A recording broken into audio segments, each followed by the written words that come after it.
Hey there, I'm inspecting at a home in Daly City. These homes, some of them have been, had the windows replaced as part of a noise abatement lawsuit settlement with San Francisco Airport, and this happens to be one of them. The windows are kind of unusual, but they do have one kind of cool feature. If you look, the windows are actually two single pane windows spaced apart.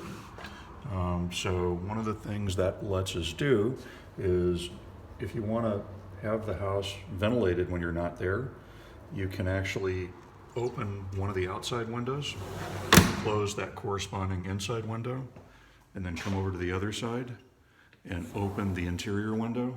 And now air is coming between the two single pane windows, and yet your house is secure. So you can actually kind of have the best of both worlds. You don't have to let the neighbors or bad people wander in, and at the same time, you can get some ventilation going during the day. So that's it.